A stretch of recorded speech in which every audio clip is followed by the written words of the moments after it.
Hello, I'm Brian Bush from the Marlowe team, and I'll be speaking about running Marlowe contracts using the Marlowe command line interface tool. And we're going to do that right here without actually submitting transactions on the blockchain. So this will be simulating Marlowe transactions the way you might do in Marlowe Playground. And in a later lecture segment, we'll actually talk about how to submit the transactions on the blockchain. But it's often a good idea to simulate the contract before you run it actually on the blockchain. And so we're actually going to use a very familiar contract. This is the escrow contract that you can use in Marlowe Run, and you can also use it in Marlowe Playground. And so basically we have a buyer that wants to purchase an item, say it's a bicycle. They deposit their funds. After they deposit the funds, they might report a problem, like maybe the bicycle's the wrong color or something. If they don't report a problem, then the funds just go to the seller. If they do report a problem, then the seller may or may not dispute that. If they agrees there's a problem, the buyer will just receive a refund. But if they dispute a problem, then things move to a mediator, and the mediator decides who gets the funds. And then in addition to all this logic, there's logic around what happens if parties don't act, if there are timeouts in the contract. So here's a simple flow chart of this contract. We, in the Cardano world, we have to have a minimum ADA deposit to create a contract. So that's sort of the initiating event. The buyer then deposits their funds. They get a choice. Do they report a problem or not? If they don't report a problem, they say everything is all right, and it just releases the funds to the seller and the contract closes. Also, if they don't bother to report one way or the other, the funds will go to the seller. So this is the timeout path. If they do report a problem, as I mentioned, the seller can either dispute, confirm, or once again, they might not respond. So if they don't respond or they confirm the problem, there's a refund. If they dispute, the mediator has to decide. And if he dismisses the claim, then that means the seller gets the money after all. If he either confirms the claim or just is silent, the buyer gets their refund. So that's the contract structure. If you actually looked at it in the playground, in the Marlowe format, you'd see quite a bit of logic here about the different actions that are occurring. So this basically embodies that flow chart. And then in Blockly, we also have that. So here I've sliced up the Blockly output into 3 columns so it will fit on the screen here. But basically, this is all the same. So the Blockly is equivalent to the Marlowe, and the Marlowe is equivalent to the Blockly. Neither language is more expressive than the other. They're just different ways of looking at a contract. There are actually about 8 ways through this contract, and you can explore that in Marlowe Playground or at the Marlowe CLI. But basically, there's sort of the happy path where everything's okay.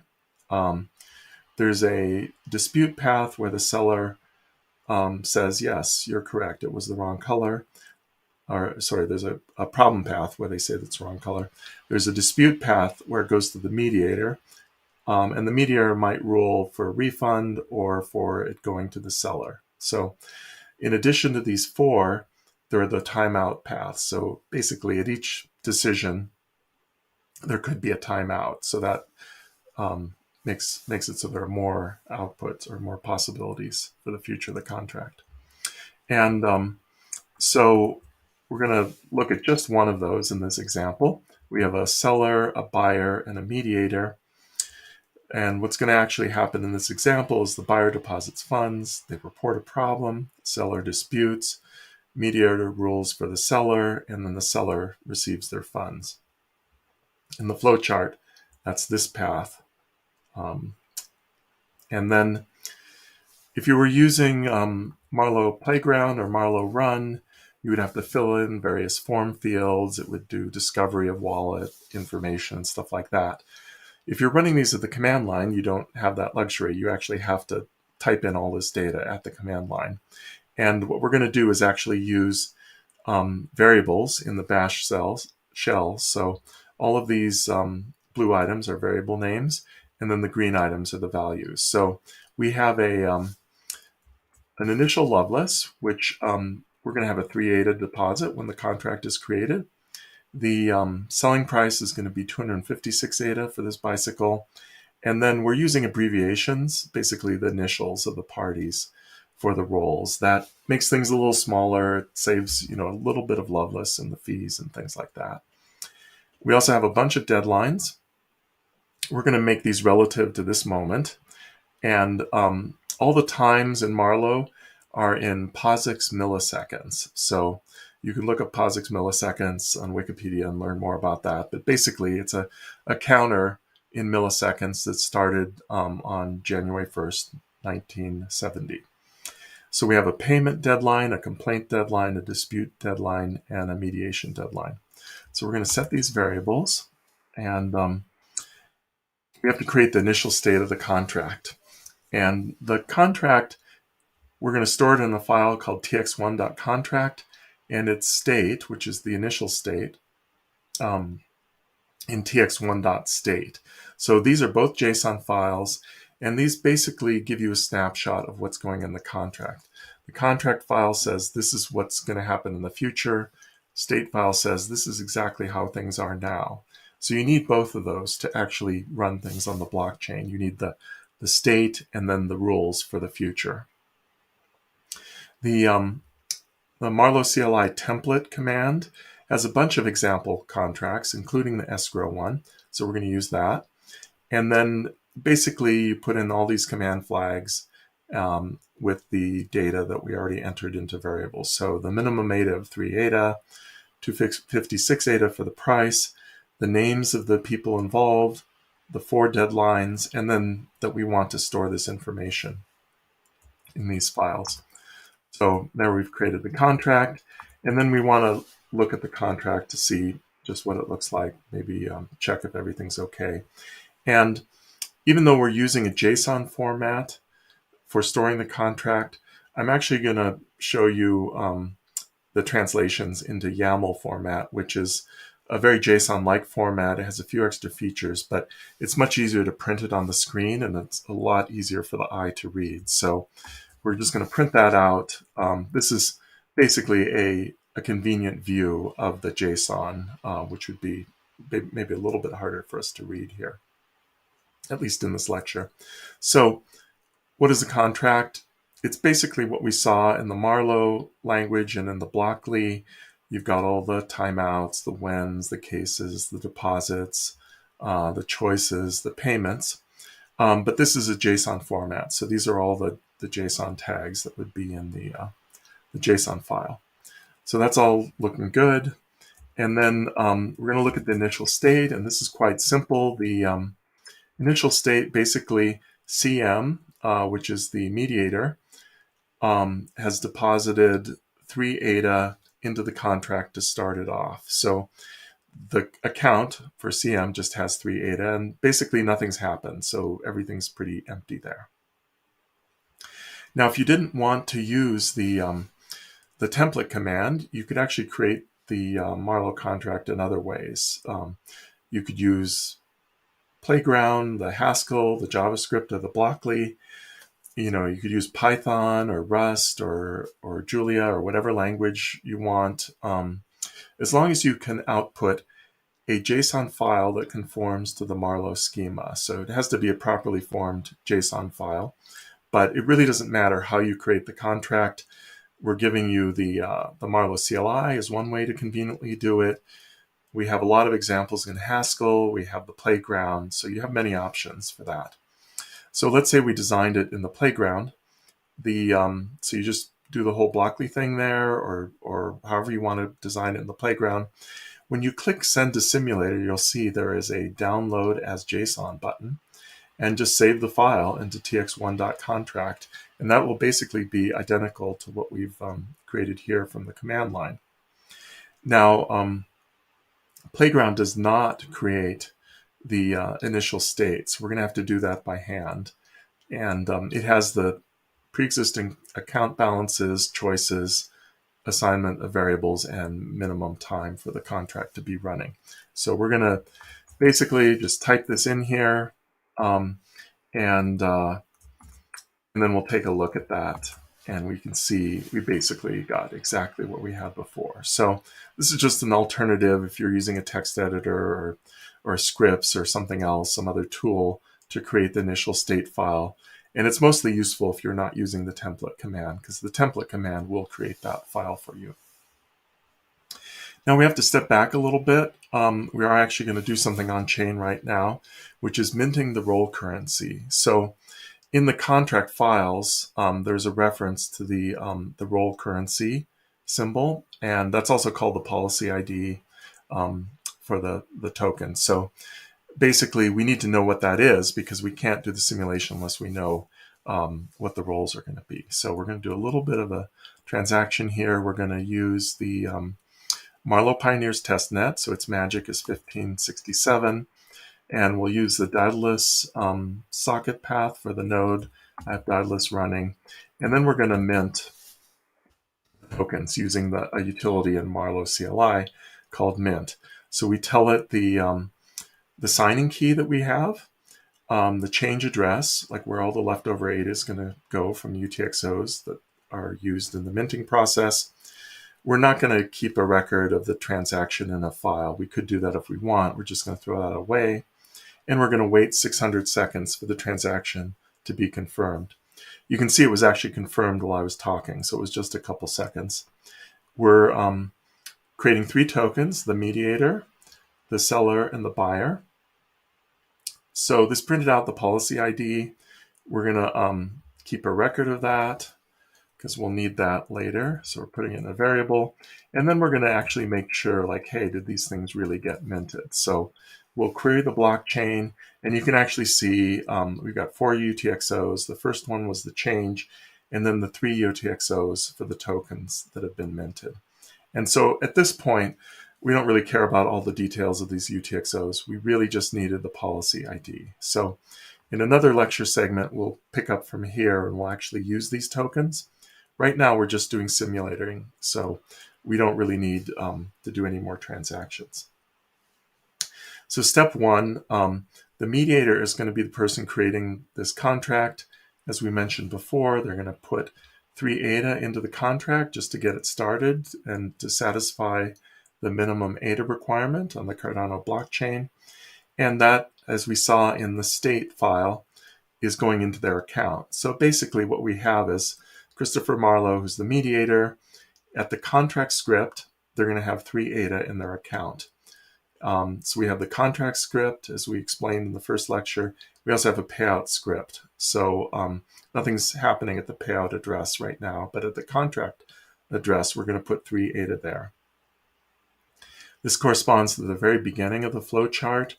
And then I printed out here in very small type the contract that remains to be executed, and it's basically everything. So this is kind of where we are. We have to initialize the contract. And what this does is it takes the state file and the contract file, the TX1 contract, TX1 state, you can see right here in our initialize command, and it outputs a Marlowe file.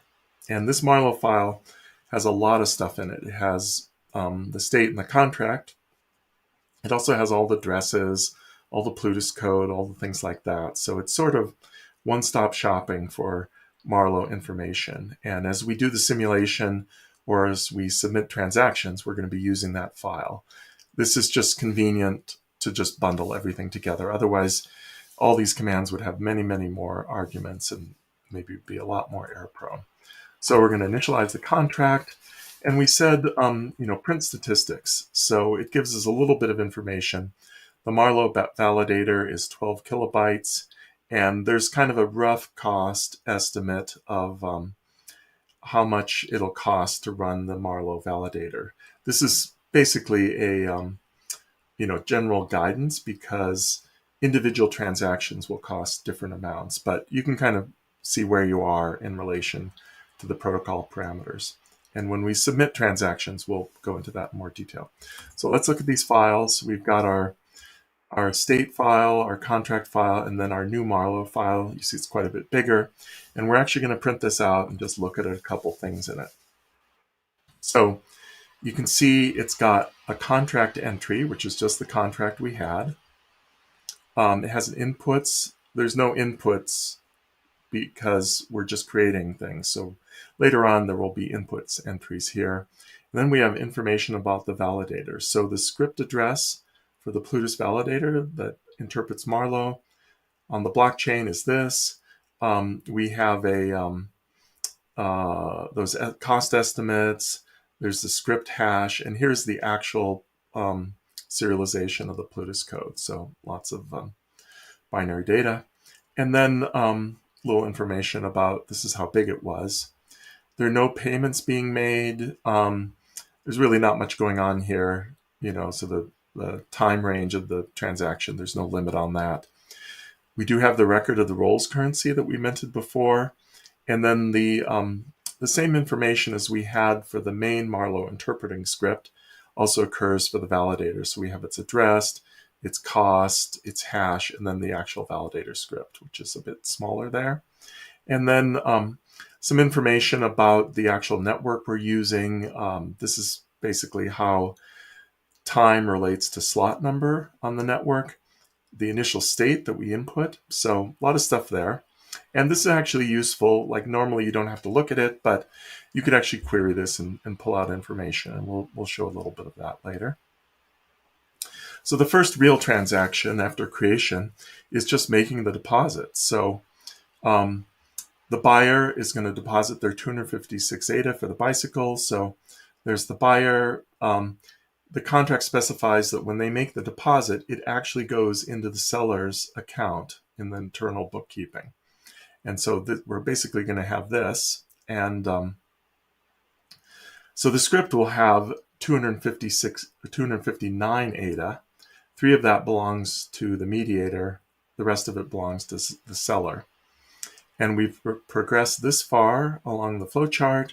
And then I've grayed out the part of the contract that has been executed. So just the very beginning has been executed. There's a lot more to execute. So basically that's what's going to be happening in this step. So how do we actually do this? So Marlowe CLI has this prepare command, and it's basically all about making inputs. And so this input is going to be a deposit.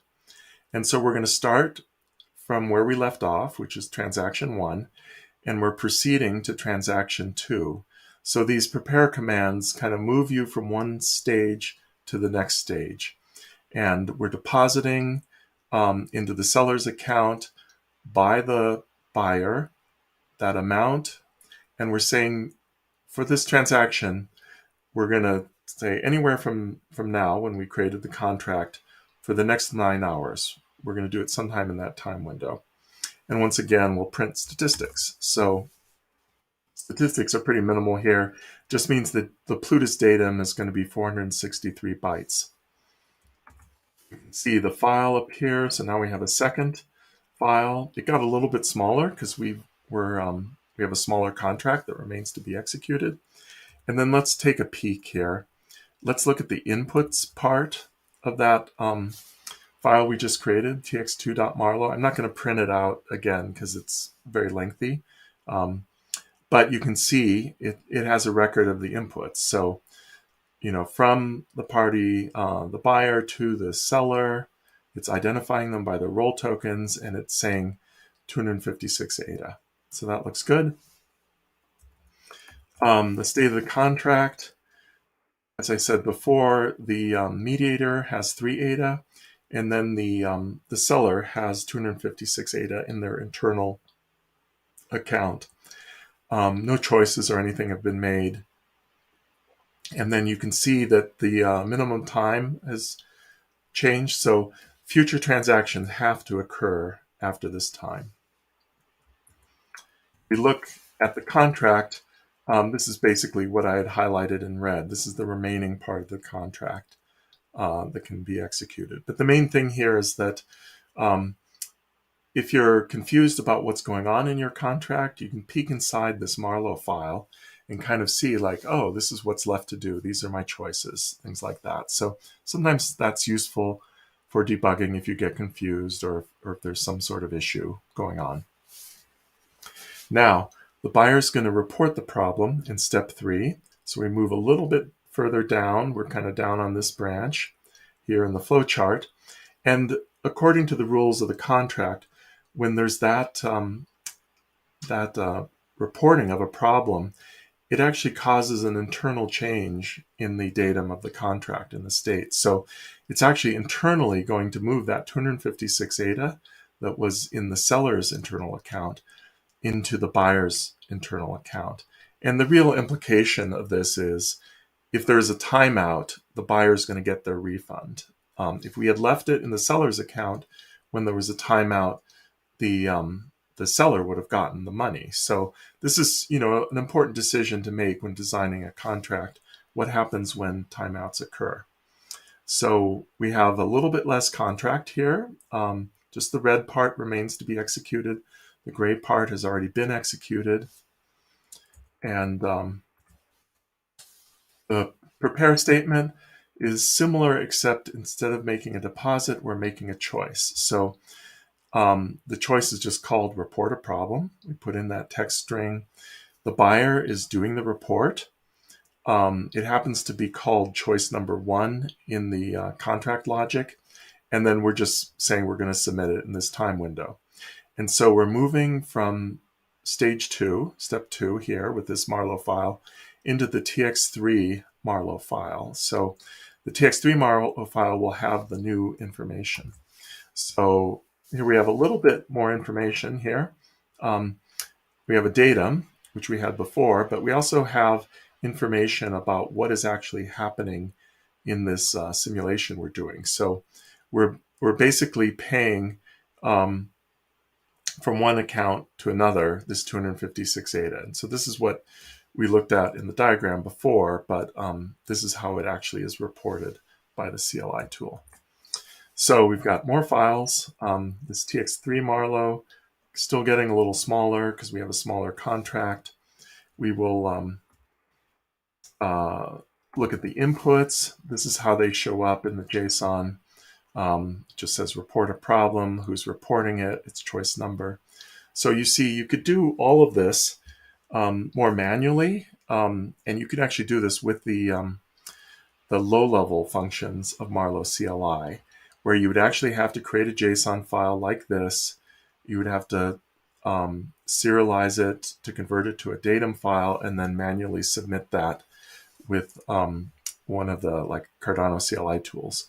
What Marlowe CLI is doing at this high level is just managing all this bookkeeping on JSON to datum, how to apply inputs, things like that. So the state, only difference here really is that a choice has been made. So there's a record in the history of the contract of that choice. The time has been updated, and you can see now this is in a different account here. So we'll look at the contract. I'm not going to dwell on this, but you can see it's a little bit smaller. Now the next step is the seller is going to dispute the problem. So they have this choice. They decide they're disputing in the flowchart here. This actually doesn't do anything to the accounts of the contract. It's just a piece of logic choice that's being recorded. But you can see we have very little contract left here in red. And it's pretty much identical to the previous step in moving from step 3 to step 4, except the text is dispute problem, and the role is the seller, and they're making a choice called 0. So we're generating this TX4 file starting from step 3, applying these inputs.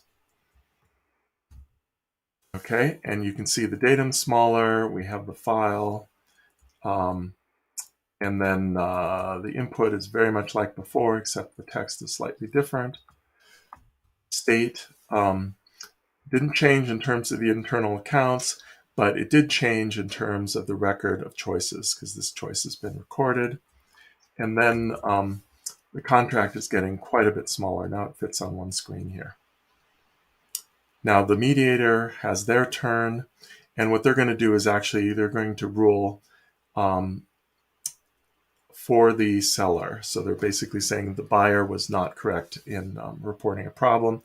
We go through this logic here, where the mediator decides, and this is going to trigger a lot of movement of funds. So, because the contract is actually closing here, all that's left of the contract is this close statement, and the contract won't live on the chain anymore once it's closed. So the seller, their funds, they're getting their funds back in their internal account, and that's actually moving to the payout validator.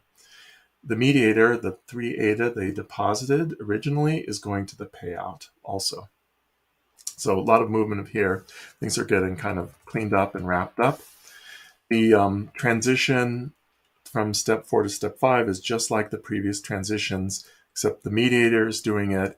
It's called dismiss claim, and the choice number happens to be 0 according to the rules of the contract. So we're going from this TX4 to TX5. So we'll run that. And then you can see all this activity here. So there's an internal movement of funds. This is a payment from an account to an account. Those funds are later moved out of that account to the actual payment address. And then in parallel with that, the 3 ADA are moved out of the contract. So basically the contract is getting cleaned up. We've got one more file. It's a little bit smaller. The inputs are recorded like we did before. The state of the contract. There's nothing in any of the accounts because the contract is closing. And we just have the record of basically the choices that were made. And then the contract is dead simple. It just says close. So this is basically how you run a contract beginning to end when you're just doing simulation without on-chain transactions using Marlowe CLI. So we use the ESCO contract. There's actually a whole bunch of other contracts. Right now we've got 5. A super simple one that's great just for studying things if you want the simplest sort of situation of a contract. A token swap, a 0 coupon bond, that's like a loan, and then a covered call, which is like an option. And we have a lot more examples and templates either in the playground. We have a whole folder in our repository of different example contracts. So these are really proliferating right now. Troubleshooting. So what could go wrong and how could you diagnose it? So if things go wrong, try it in the playground. That's a little bit friendlier than typing at the command line. If you can get it to work in the playground, try to mimic that at the command line. I've mentioned before, be careful about timeouts. That can sort of trip you up, and both from a design perspective and also executing the contract.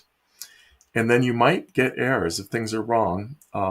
Typically, you won't see these except if you're telling Marlowe CLI kind of an invalid range when the input needs to be applied, like it's either too late, it's in the past, it's ambiguous. So you will get an ambiguous time interval error if you say this transaction has to occur in a time that straddles one of the timeouts. Because what that means is Marlowe can't tell, well, is it submitted before that timeout or is it submitted after? Because the contract would proceed differently. So that's the ambiguity there. If you're trying to do something radically wrong, like make a deposit when you're not allowed to, you'll get a no match error. If you have a really malformed time interval, like the beginning is before the end, or as I mentioned before, it's in the past, you'll get an error like this. If you're doing a transaction that doesn't change anything, you'll get useless transaction. And if you happen to be using the Merkleization capabilities, which we're not talking about here right now, you could actually get things like hash mismatch. In terms of resources, we have an expanded list here. There's the CLI documentation. We actually have a debugging cookbook that kind of gives some recipes that we're building up on how to debug problems in a contract, from just basically understanding some of these time interval mistakes that could be made to how do I debug Plutus? So it's kind of like all skill levels here. And then, as I mentioned, we have some example contracts. in many different places. You've used run, and then we have the standard documentation for the bigger picture. So exercises, these are really all sort of optional. It's really up to you what your learning objectives are, but here are some things of, easier or intermediate difficulty. One is, simulate the same contract in the playground. So the example we did, do it in the playground. So you don't actually even have to use Marlowe CLI to do that. Another thing that's pretty easy is repeat what we've just done, but mess it up a little bit. So maybe make a choice instead of a deposit, or change the choice to an illegal character string that's not in the contract, or fiddle with the times. Try to see if you can get one of these errors that I showed you before, and that should be pretty easy. You can just, even things like depositing the wrong amount of ADA will give you an error. So the idea is, I kind of showed you the happy path through the contract where everything works. And but if you've made a mistake at the command line, you will get an error, and that's what Marlowe is supposed to do. It's supposed to detect invalid inputs. Another thing you could do would be do the same simulation, but have the seller say, actually, everything is okay. The bicycle was the wrong color, and they don't dispute it. And so then the flow chart will progress a little differently. The other thing is try to do a timeout in this. So try to trigger the timeout logic. And basically the way you would do that is you're not applying any input in terms of deposit, notify, or choice, but you're just submitting, you're using prepare just with a time range that is beyond the timeout. So you can explore that. Once again, using the playground simulator kind of gives you can help you build a mental model for what would happen at the command line. The other thing would be, instead of doing the escrow contract, run a different contract. So those are different things, as I said before. What if any of these you pursue can depend on your learning objectives. So in summary, what we have is we have a command that generates some example contracts. Those contracts are just JSON files, so however you want to make them is fine. The playground is another easy way to make them. The state of a contract is the account balances, the choices that have been made up to that point, the assignment of variables up to that point, and then the minimum time when the contract can actually run. So that's in the state. That's stored in the Plutus datum when it's on chain. We have the initialize command that basically is packaging things together into one of these Marlowe files. We have the prepare command, which is for applying inputs. And then we also saw we had to use the mint command to mint some roll tokens and get the basically get the policy ID or the currency symbol for use in the contract. So thank you.